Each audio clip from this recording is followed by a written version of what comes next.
Selamat menonton dan jangan lupa di-subscribe ya.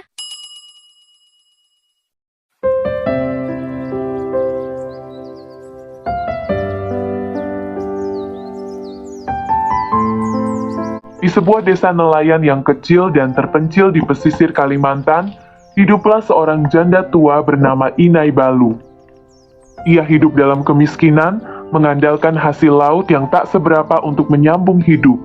Suaminya telah lama meninggal dunia, meninggalkan ia seorang diri dengan 2 orang anak laki-laki yang masih kecil.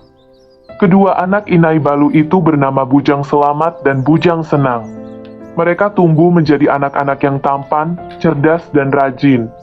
Namun, kehidupan di desa nelayan yang serba kekurangan membuat mereka bermimpi untuk mencari peruntungan di negeri orang.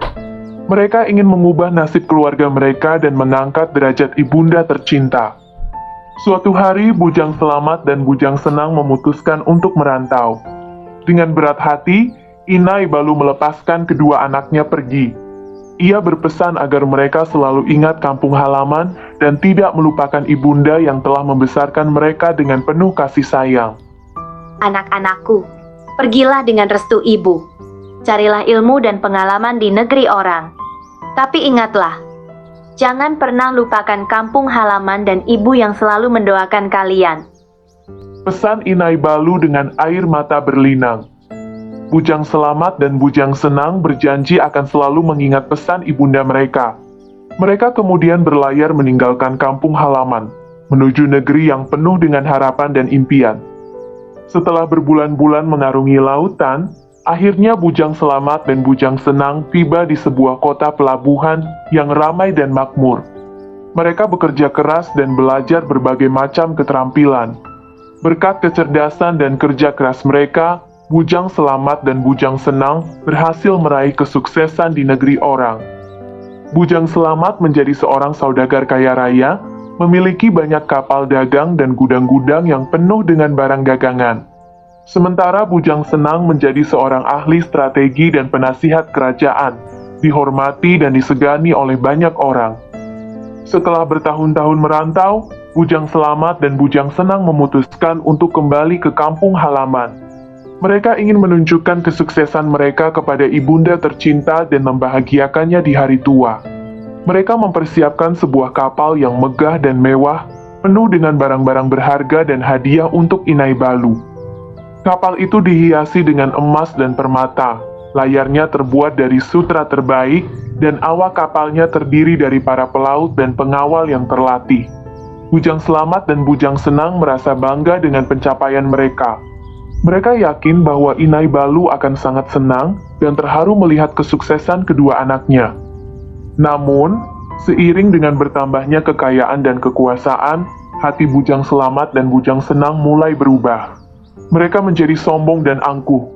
Mereka malu mengakui Inai Balu sebagai ibu mereka, karena ia hanyalah seorang janda tua yang miskin dan tinggal di desa nelayan yang terpencil.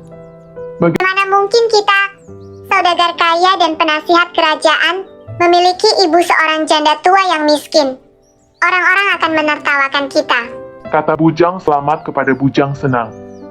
Benar, kita harus menyembunyikan identitas ibu kita. Kita akan mengaku sebagai anak orang kaya yang merantau ke negeri orang, jawab Bujang Senang. Ketika kapal mereka mendekati kampung halaman, Bujang Selamat dan Bujang Senang memerintahkan awak kapal untuk tidak memberitahukan kepada siapapun bahwa mereka adalah anak Inai Balu.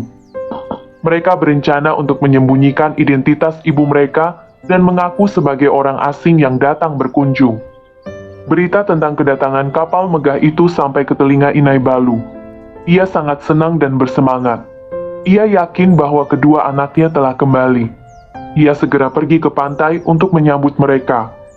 Namun, ketika Inai Balu melihat Bujang Selamat dan Bujang Senang turun dari kapal dengan pakaian mewah dan sikap angkuh, ia merasa kecewa dan sedih. Kedua anaknya tidak mengakui dirinya sebagai ibu mereka. Mereka bahkan berpura-pura tidak mengenalinya. wanita tua ini? Kami tidak mengenalnya, kata Bujang Selamat dengan nada dingin. Kami adalah anak orang kaya yang merantau ke negeri orang. Kami datang ke desa ini hanya untuk berdagang. Bujang Senang. Hati Inai Balu hancur berkeping-keping mendengar perkataan kedua anaknya. Ia tidak menyangka bahwa mereka akan tega berbuat seperti itu kepadanya. Ia merasa sangat sedih, kecewa dan marah. Dengan hati yang terluka, Inai Balu kembali ke gubuknya. Ia menangis dan berdoa kepada Tuhan. Ia mengadukan nasibnya yang malang dan memohon keadilan. Ya Tuhan, hamba tidak sanggup menahan kesedihan ini. Kedua anak hamba telah melupakan jasa hamba dan menyangkal hamba sebagai ibu mereka. Hamba mohon, tunjukkanlah keadilan-Mu. doa Inai Balu dengan air mata bercucuran. Tuhan mendengar doa Inai Balu. Tiba-tiba, langit menjadi gelap gulita. Angin bertiup kencang, ombak laut bergelombang tinggi, dan petir menyambar-nyambar. Badai dahsyat melanda desa nelayan itu. Kapal megah yang dibawa oleh Bujang Selamat dan Bujang Senang terombang-ambing di tengah laut. Badai menghantam kapal itu dengan keras, membuatnya oleng dan akhirnya tenggelam ke dasar laut. Bujang Selamat dan Bujang Senang berusaha menyelamatkan diri, tetapi sia-sia. Mereka tenggelam bersama kapal mereka. Tidak ada yang selamat. Setelah badai mereda, keajaiban terjadi. Di bekas tempat kapal itu tenggelam, muncul dua buah pulau yang indah dan subur.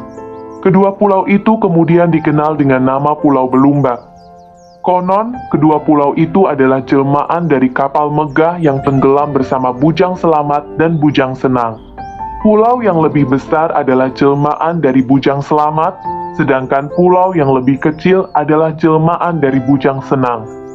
Masyarakat sekitar percaya bahwa Pulau Belumbak adalah pengingat akan kisah Inai Balu dan kedua anaknya yang durhaka. Kisah ini menjadi pelajaran bagi semua orang agar tidak melupakan jasa orang tua, terutama ibu yang telah melahirkan dan membesarkan kita dengan penuh kasih sayang. Legenda Pulau Belumbak juga mengajarkan tentang pentingnya kerendahan hati dan menghindari kesombongan.